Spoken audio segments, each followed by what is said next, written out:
Madame Ténop, bienvenue. Première vidéo d'une série d'interventions qui auront pour but de venir apporter une proposition de regard sur un sujet, un événement d'actualité, peut-être un questionnement que tu as. J'inaugure une proposition que j'ai envie de vous faire. Nous allons parler de ce post qui buzz, demandant aux gens qui vivent dans telle ou telle résidence et d'épidémie coronavirus, exerçant en ce moment de confinement et d'épidémie coronavirus, une profession dans le milieu de la santé, de bien vouloir dégager. Bien sûr, c'est offusquant. En même temps, si on regarde un petit peu plus loin, il y a cette chorégraphie un peu linéaire. Un post scandaleux, je partage, on s'offusque. Ah oui, et après en fait. Voilà. Et en fait, qu'est-ce que ça génère? Qu'est-ce que ça produit? Qu'est-ce que ça apporte? J'aimerais vous proposer ce soir de regarder ça au travers d'autres lunettes. Ce type de regard est absolument valable pour pléthore d'autres situations, liées ou pas au confinement. On est tous confinés et à la fois co-confinés avec les gens qui nous entourent et confinés avec nos proches. On a tous des interactions plus ou moins exiguës avec ces personnes. Cela générera forcément des tensions. Nous sommes tous des individus singuliers avec nos histoires, nos parcours, nos sensibilités. Et illusoire, utopique, carrément bisounours, de penser que quand l'autre est en train de faire quelque chose qu'on trouve stupide, qu'il suffit qu'on lui dise « Mec, ce que t'es en train de dire là, c'est stupide ». Ah ouais, c'est... Ouais. Ok. Donc du coup, le genre de commentaire oui, on va aller montrer aux auteurs de ces mots leur stupidité. Bon courage.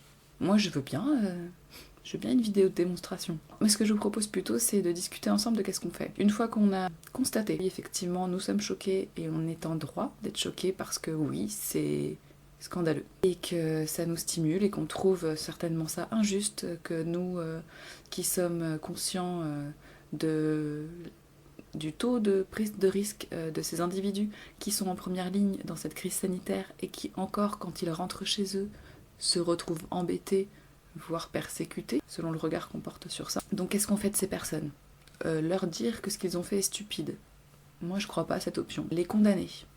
Ok, à ce moment-là, qu'est-ce qu'on fait? On les met dans une forme de quarantaine sociale. Quand on les croisera dans l'escalier la prochaine fois, on leur lancera un regard dédaigneux. Ou peut-être même que dans 6 mois, on y sera encore. Qu'est-ce que cela génère? Qu'est-ce que ça t'apporte à toi, qui aimait ça? Qu'est-ce que ça apporte à l'autre, qui le réceptionne? Ok? Alors maintenant, regardez un petit peu ce qui se passe chez l'individu. La personne qui est l'auteur de ce mot, il y a eu un chemin qui s'est passé pour expliquer sa conduite. Focus un instant. La personne qui a réussi à verbaliser, à prendre son stylo ou à prendre son ordinateur pour écrire, à imprimer, à produire, et ensuite se déplacer et aller accrocher le mot. Pour moi, il y a quelque chose qu'il faut observer. Au-delà d'être un acte tout à fait condamnable, d'un certain point de vue, c'est aussi une forme de repère de quelqu'un qui vit auprès de nous et qui est dans un état d'anxiété hallucinant, qui est a priori débordé par sa peur et qui n'est plus en lien avec la rationalité. C'est quelqu'un qui a besoin d'aide. C'est contre-intuitif, peut-être par rapport à ce que ça nous génère initialement, mais cette personne a besoin d'attention, d'empathie. Elle est sans doute aux prises avec une espèce d'hystérie émotionnelle, une sensation d'impuissance, une sensation d'incapacité à gérer quoi que ce soit, à avoir un tant soit peu de contrôle sur ce qui se passe, parce que oui, ce qui se passe est flippant. Un petit peu qu'on soit fragile, qu'on ait eu quelques pépins de santé, fragilité psychologique, peut-être qu'on soit seul ou qu'on se sente seul. Qu'est-ce que ça produit? Qu'est-ce que ça génère? Une peur irrationnelle. Ça génère une action irrationnelle, quelque chose qui en plus va nous donner encore davantage de raisons, isolés, rejetés, méprisés par nos alter-ego. Je sais pas si vous captez un peu ce que je suis en train de vous proposer comme regard. Du coup, mon message est, si vous avez été la personne qui a eu son mot sur sa porte, évidemment, que vous avez le droit d'être choqué, écœuré, dégoûté, triste, en colère. Vous avez le droit que votre fatigue soit respectée. Vous avez le droit vous avez le droit, bordel, de rentrer chez vous et d'être en paix. Vous avez le droit à la paix. Vous avez le droit à un minimum de reconnaissance par ce que vous faites en ce moment. Évidemment que toutes ces sensations sont légitimes. Si vous êtes un voisin, une voisine de la personne qui a eu le mot ou de la personne qui l'a écrite, vous avez plusieurs degrés d'intervention. Premier degré d'intervention, là, avoir l'honnêteté intellectuelle d'accueillir ma proposition et de voir ce que ça vous fait. Et de décider si oui ou non vous êtes OK avec le fait que si on sort du côté binaire, ça c'est mal, ça c'est bien, on peut avoir le recul et l'intelligence mentale et émotionnelle et humaine d'accueillir ce qui s'est passé pour l'autre, en fait de cesser d'être dans la condamnation, dans la dénonciation. Donc le premier degré d'intervention que je vous propose, c'est déjà vous, votre niveau de paisibilité avec cette situation. Parce que oui, ça compte, parce que la prochaine fois que vous croiserez votre voisine qui a été victime de ce mot, vous n'aurez pas la même façon d'en parler, la même intonation, la même bienveillance vis-à-vis de cette autre personne. Soit vous nourrirez quelque chose de l'ordre de la tension, du conflit, soit quelque part votre façon d'avoir de l'empathie, du détachement, donnera un petit peu d'air et de légèreté à tout ça. Deuxième niveau d'intervention, vous pouvez aller donner de l'empathie, soit à la personne qui a été victime, en disant « Hey, je vois ce qui s'est passé pour toi, en fait, qu'est-ce que tu ressens, quoi ?» Passer un petit moment avec la personne. Et là, franchement, faire ça, c'est un cadeau, parce que ça permet à l'autre de déposer une partie de son bagage émotionnel. Et en fait, ça soulage et ça fait juste...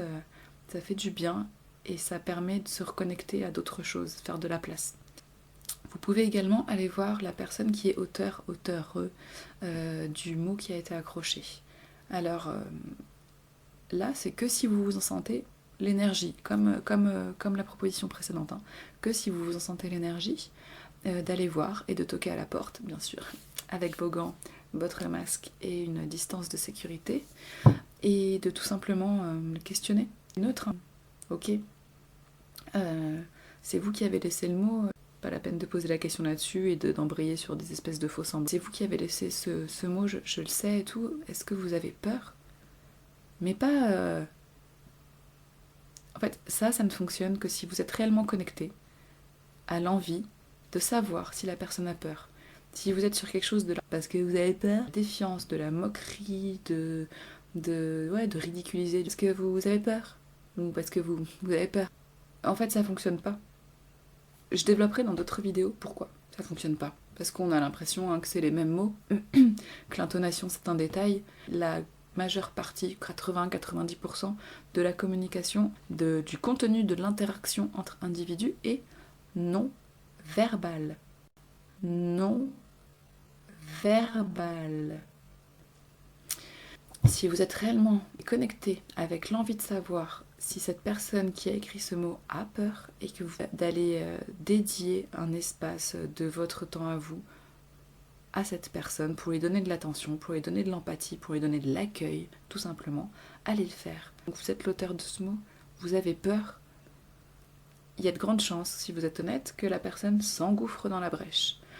Bah oui, vous vous rendez compte et tout... Madame Machin, elle travaille à l'hôpital truc, il y a déjà eu 2 cas avérés. Moi c'est bon quoi, j'ai trimé toute ma vie, bien pouvoir profiter un minimum de mes enfants et de mes petits-enfants avant de crever quoi.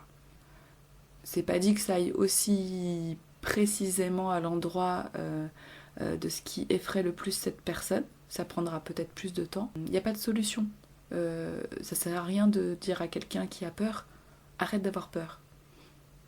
C'est comme quand vous êtes en colère, très en colère, et que je vous dis bon, calme-toi, ça marche pas.